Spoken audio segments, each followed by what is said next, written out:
हरी की इसमें हरी का मतलब मेंढक है, मेंढक को सांप खा गया, ये खा गया।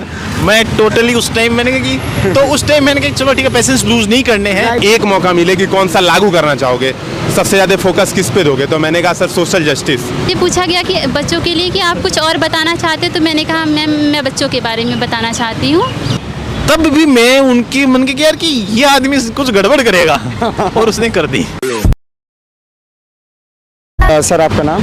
मेरा नाम विजय कुमार थालौर है। ओके, और आपका ऑप्शनल क्या है सर, और मीडियम कौन सा है? मेरा ऑप्शनल हिंदी लिटरेचर है और ऑप्शनल भी हिंदी है, और एजुकेशन? सॉरी मीडियम भी हिंदी है। एजुकेशनल बैकग्राउंड मैंने एमफिल किया है दिल्ली स्कूल ऑफ इकोनॉमिक्स से और अभी मैं पीएचडी कर रहा हूँ। ओके, सो कौन सा अटेम्प्ट है सर आपका? ये मेरा चौथा प्रयास है। चौथा प्रयास है। इसके पहले सर आप इंटरव्यू वगैरह फिर मेंस क्या हुआ था? नहीं, इसके पहले मैंने ये कोई इंटरव्यू नहीं दिया था, ये मेरा पहला इंटरव्यू था। और ऑप्शनल मेरा कुछ और था, ज्योग्राफी था, जो कि मैंने इस साल चेंज किया है और पहली बार इंटरव्यू दिया है। ओके, तो सर आप इंटरव्यू देने के पहले जब आए होगे तो उसके पहले तैयारी की होगी इंटरव्यू की, तो क्या क्या तैयारी की उसके लिए, क्या क्या किया आपने? हाँ, तैयारी मैंने करंट पढ़ा था जी। जो इश्यूज थे उनके बारे में थोड़ा थोड़ा ओपिनियन बनाए थे, दो चार पॉइंट जो बोल सकें, लेकिन मुझे नहीं लगता कि किसी की ज़रूरत पड़ी यहाँ पे। ओके, सो अभी क्या क्या पूछा गया आपसे देखा जाए? मुझसे सबसे पहले तो जो चेयरमैन सर थे उन्होंने एग्रीकल्चर के बारे में पूछा। उन्होंने गोदान के बारे में कि आपको क्या लगता है गोदान एग्रीकल्चर के बारे में क्या बताता है, मैंने कहा हाँ ठीक है। फिर उसके अलावा बाद में कि चलो आपसे एग्रीकल्चर पे बात करते हैं। एग्रीकल्चर में किसान को हम ऊर्जा दाता बनाना चाह रहे हैं, कौन सी क्यों बनाना चाह रहे हैं, कैसे? मैंने कहा सर ये योजना है इसके लिए। फिर उसके बाद में एक बीच में आदमी थे, उन्होंने जो पूछा मेरे को कुछ समझ नहीं आया। और उसके बाद नेक्स्ट जो आए उनके एक दो सवालों के मैंने ठीक जवाब दिए और फिर एक दो पे वो एग्री नहीं किए कि ओपिनियन बेस्ड दी थे कि मैं आपका नज़रिया जानना चाह रहा हूँ कि। और उन्होंने एक सवाल मुझसे पूछा था कि कोई तीन भूल रहा हूँ मैं कौन सा था, और फिर एक बीच में एक उसके बाद जो है उन्होंने जो मैंने जवाब दिए तो वो मेरे डोमेन से सवाल थे। उन्होंने नॉवेल्स के बारे में मुझे पूछा।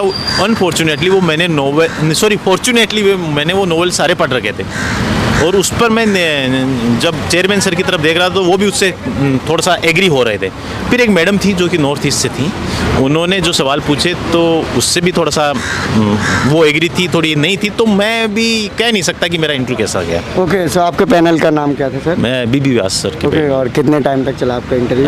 टोटल मैंने बाहर आकर लड़के से पूछा, उसने बताया कि 29 मिनट। ओके, 29 मिनट में भी आपका सर ज़रूर होगा क्योंकि सर इतने टाइम तक आपका इंटरव्यू चला। तो सर अगर हम बात करें आपने क्या गलतियाँ की पिछले अटैम्प्ट्स में जो आपके सर एग्ज़ाम्स क्लियर नहीं हो रहे थे? पिछले अटैम्प्ट्स में देखो, सबसे पहला अटैम्प्ट होता है, उसमें हम यही नहीं सोचते हैं कि हमें क्या पढ़ना चाहिए। यूपीएससी को जज नहीं कर पाते हैं, ठीक है। अब मुझे ऐसा लगता है कि यूपीएससी निकालना कोई बड़ी काम नहीं है। जी बिल्कुल। नहीं सही में नहीं है। अगर आप सही से एनालाइज करोगे पेपर, मुझे एक लड़का ऐसा नहीं मिला आज तक कि मैं पढ़ के गया और मेरे पढ़े हुए से यूपीएससी में सवाल पूछ लिया, तो फिर पढ़ के ही क्यों गए? जी। एक बेसिक नॉलेज आपको चाहिए होता है और उसके अलावा आधा काम गेस पे चलता है प्री में, ठीक है। और आपको क्वेश्चंस की लैंग्वेज और नेचर समझना होता है और आप कर जाते हैं, बहुत अच्छा स्कोर कर जाते हैं। फिर मेंस में भी आपको पेपर को एनालाइज करना होता है और बहुत कुछ आपके उस पेपर में एनालाइज कर लेंगे ना आप ढंग से, तो आपको पहले से पता होगा कि ये सवाल आने वाला है, इसमें मुझे ये लिखना है, ठीक है। तो लिमिटेड चीज़ों तक हम स्टिक रहें और लिमिटेड उन्हीं को बार बार रिवाइज करें, यही एक तरीका है। पहले हम किताबों का ढेर लगाते हैं, मैं ढेर कम करता गया, किताबें अब मेरे पास बहुत थोड़ी बची और उन्हीं में मुझे अब भी लगता है कि चलो ठीक है मेंस तो निकाल ही लेंगे, इंटरव्यू के बाद का पता नहीं। जी।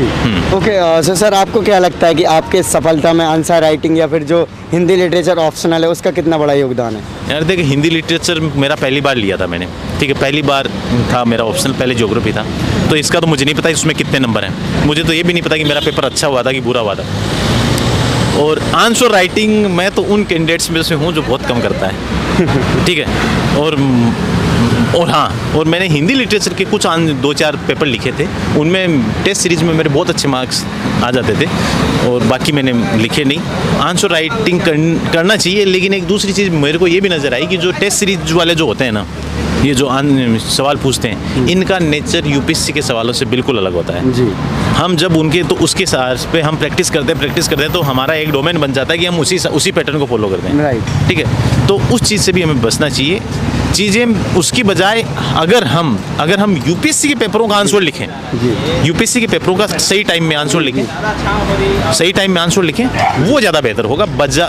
वो सबसे पहले लिखना चाहिए और फिर बाकी आप टेस्ट सीरीज किसी की लिखो। Yes, okay. सो सर, अगर हम बात करें यूपीएससी की तैयारी के साथ क्या स्टेट पीसीएस की तैयारी करना कितने हद तक सही है?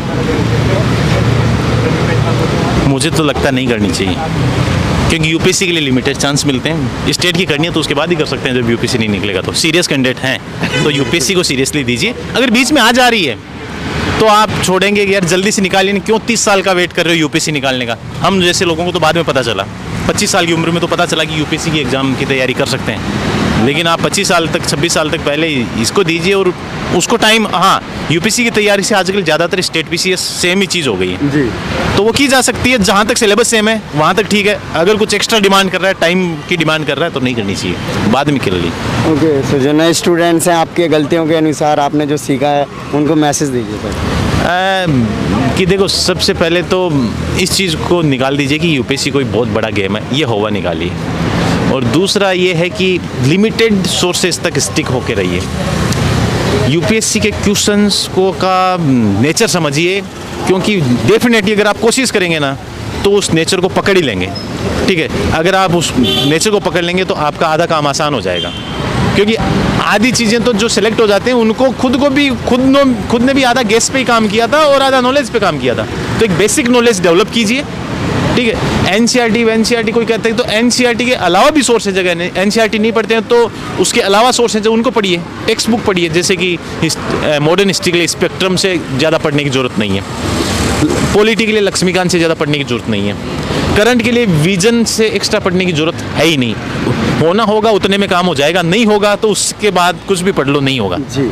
ओके, आशु सर, आपने ऑप्शनल चेंज किया, वो क्या कारण था सर? ऑप्शनल में देखो, सच तो एक यही है कि हिंदी मीडियम में ज्योग्राफी में नंबर कम आते हैं। ठीक है, और मैंने ज्योग्राफी में मैं अपना बेस्ट लिख चुका था आंसर और मेरे मार्क्स आए 242। ओके। तो मैंने कहा कि इससे अच्छा है कि इसके चिपके रहो, इससे अच्छा है कि छोड़ दो। और हिंदी लिटरेचर ऐसा है जिसमें हिंदी मीडियम में सिलेक्शन हो रहे थे, तो मैंने ले लिया। और मेरा थोड़ा सा लैंग्वेज हिंदी में लिखने का मेरा थोड़ा सा तरीका ठीक है, क्योंकि मैं फेसबुक पर लिखता रहता हूँ, तो मुझे लगा कि इसका फ़ायदा लेते हैं। जी बिल्कुल। ठीक है। ओके, सो सर, एक चीज़ और, जैसे कि आप इंटरव्यू देने आए हो सर, देखा होगा कि यूट्यूब पे तमाम प्रकार के क्वेश्चंस पड़े रहते हैं जो डबल मीनिंग होते हैं। हाँ। कि जब आप आए हो तो कौन से बस से आए थे, या उसका नंबर क्या था, या फिर तमाम प्रकार के डबल मीनिंग क्वेश्चन। तो क्या ऐसे क्वेश्चन पूछे जाते हैं? सब फालतू बात है, कुछ नहीं पूछते हैं, ऐसा कुछ नहीं है। और वो तो देखते ही समझ जाना चाहिए था यार, ये लोग इतने बड़े लोग इससे बात थोड़ी करेंगे। हाँ, okay. So thank you so much sir. हम विश करते हो, हमारे सारे सब्सक्राइबर्स विश करते हैं कि आप फाइनल लिस्ट में आए। Thank you so much sir. Well, so अभी हमारे साथ है गौरव सर, जो कि इंटरव्यू देकर आए हैं। आपने पहले भी गौरव सर के साथ मेरे चैनल पे वीडियो देखी होगी, सर ने यूपी पीसीएस क्लियर कर रखा है। सर, आप ये बताइए कि आपका अभी सबसे पहले इंटरव्यू कैसा रहा? देखिए, इंटरव्यू इस बार लास्ट ईयर की अपेक्षा ठीक लग रहा है ऐसा। अब नंबर जब देंगे तभी पता चलेगा कि कैसा रहा।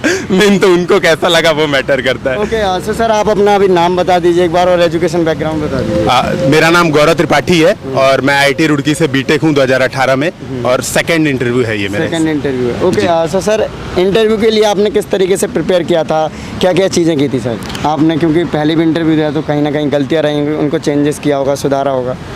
देखिए, लास्ट ईयर चूँकि मैं बहुत ज़्यादा नर्वस हो जाता था इंटरव्यू देते समय, इस बार मैंने उसके लिए मॉक दिए अच्छे खासे, और मॉक में प्रैक्टिस की, है ना। और ये इस बार मुझे लगता है कि वो, और डेफ पे अपने काम किया, जो डिटेल एप्लीकेशन फॉर्म होता है उसी बेस्ड, जनरली वो क्वेश्चन उसी बेस्ड पूछ रहे हैं, सारा वही पूछ ही रहे हैं, तो उसी में कुछ उनको दिख जाता है तो उठा के पूछते हैं, नहीं तो मतलब वही तैयार कीजिए, सिंपल सी बात है। ओके, सो क्या क्या क्वेश्चंस पूछे गए सर अगर देखा जाए?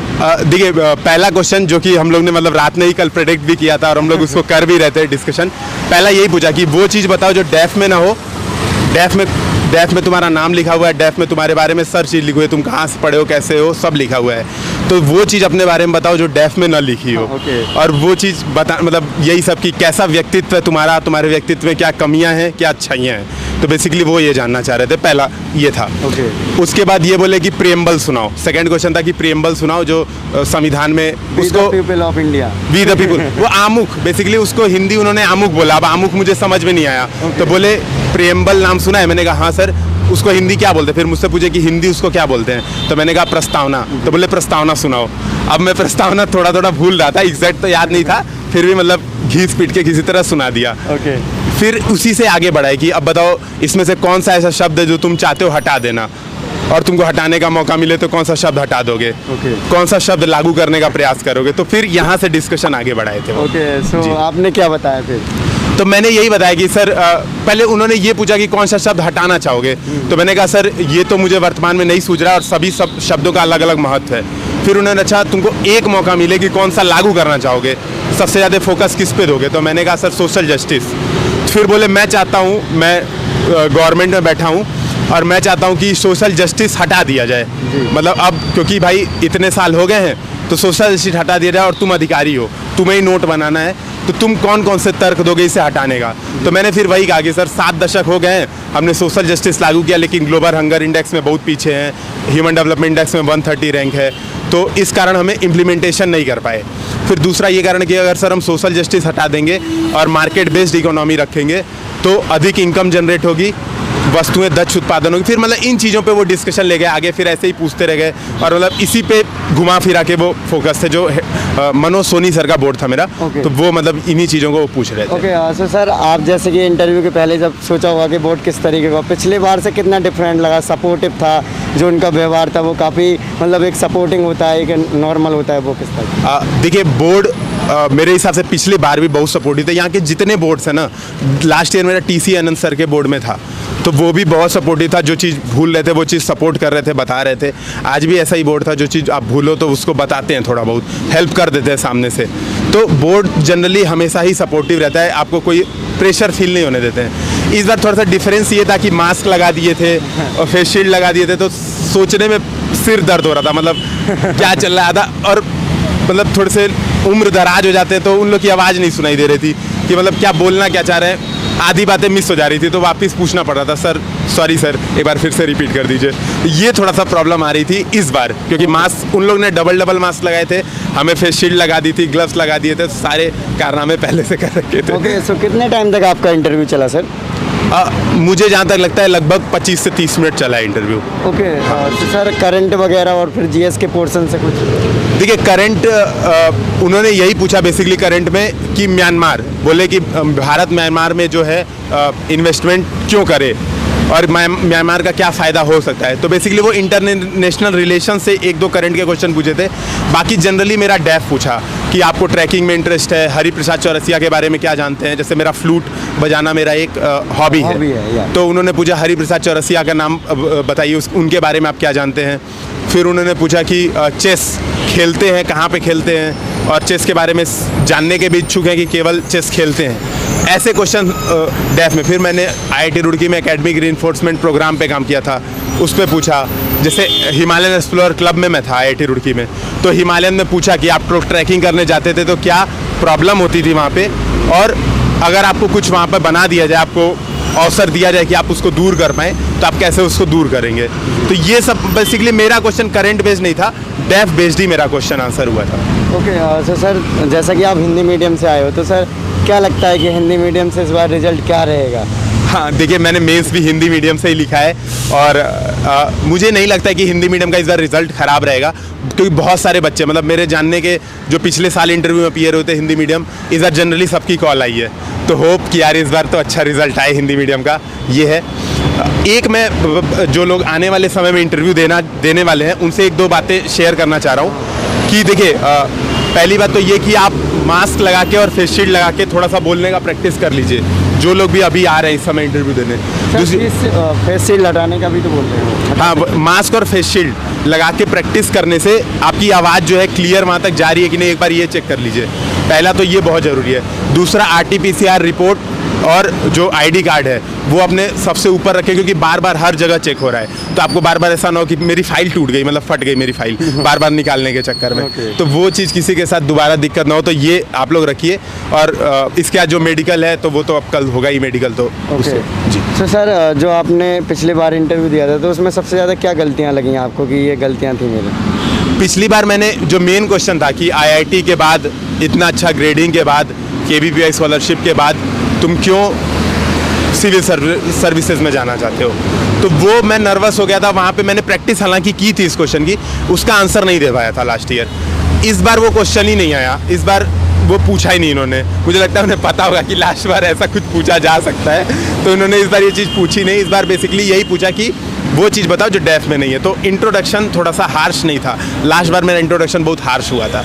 वहाँ पे प्रॉब्लम। सो जो नए स्टूडेंट्स हैं उनके लिए क्या मैसेज रहेगा जो तैयारी करना है? हाँ, देखिए नए स्टूडेंट के लिए मैसेज यही रहेगा कि लगे रहिए, और अगर आप सिविल सर्विसेज से लगे हैं दिल से तो आज नहीं कल सिलेक्शन होना है, घबराना नहीं है। मैं खुद दूसरी बार इंटरव्यू दे रहा हूँ, मुझे पता है कि इंटरव्यू के बाद न सिलेक्शन होने का दर्द प्री से पहले छट जाने के दर्द से बहुत कम होता है, ठीक है। तो ये मुझे पता है, मेरी खुद की फीलिंग है। तो मैं सबसे यही कहूँगा कि यार लगे रहो शांति से और इंटीग्रेटेड प्रिपरेशन करो, प्री मेंस इंटरव्यू साथ साथ करते रहो, होगा सिलेक्शन, कैसे नहीं होगा। ओके सर, ऑप्शनल के बारे में बता दीजिए। हाँ देखिए, मेरा भूगोल था ऑप्शनल, ठीक है, और भूगोल ऑप्शनल इस बार भी मैंने चेंज भी किया था पहले। हाँ, उसके बारे में जी, मैंने भूगोल था मेरा 3 साल से, इस बार मेरा भूगोल ही है।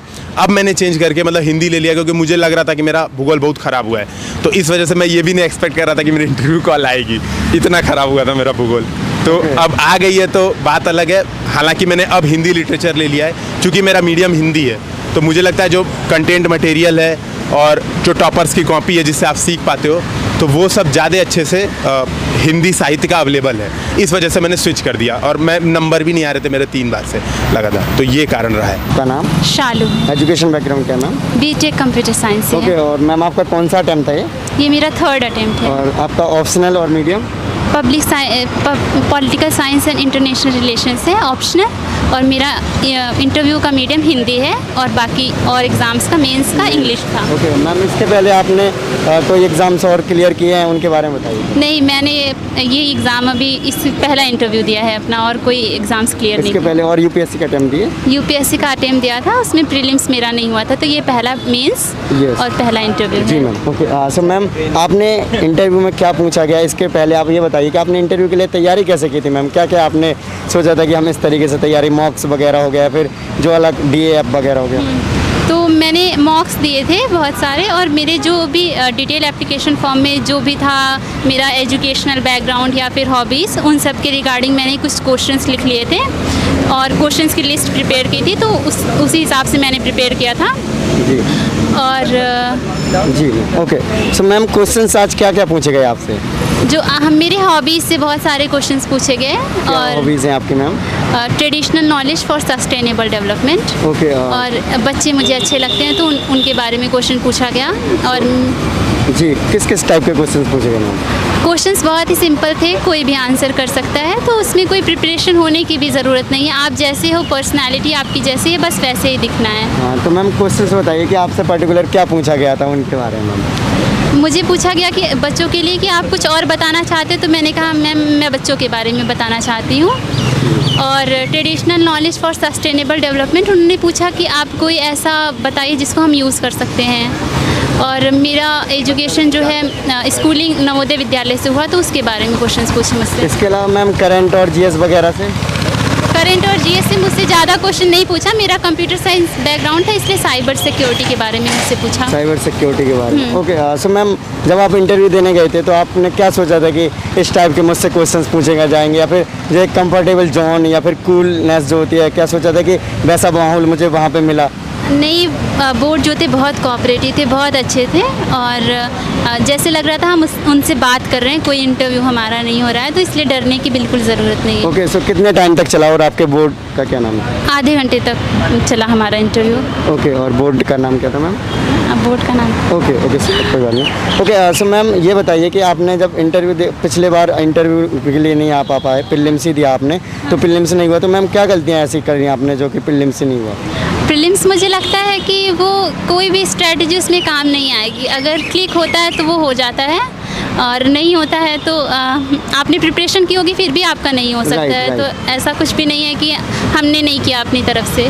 जी ओके। सो मैम कहीं ना कहीं इंटरव्यू तक पहुंचाने में आंसर राइटिंग का बहुत बड़ा रोल होता है और ऑप्शनल का भी। तो मैम आपके आंसर राइटिंग किस प्रकार से की और क्या रोल रहा आपका? मैंने आंसर राइटिंग ज़्यादा नहीं किए थे। मैंने जो पढ़ा था मैं पढ़ने पे ज़्यादा अपना टाइम देती थी और जो पढ़ा था उसको बार बार रिवाइज़ करती थी और दिमाग में उसको रखती थी। और अगर एक बुक है तो मैं उसको जल्दी जल्दी नहीं पढ़ती थी, समझ समझ के पढ़ना है। पर आंसर राइटिंग भी ज़रूरी होता है, तो सबको अपने अपने स्ट्रेंथ पे काम करके अपनी स्ट्रैटेजी बनानी चाहिए। ओके।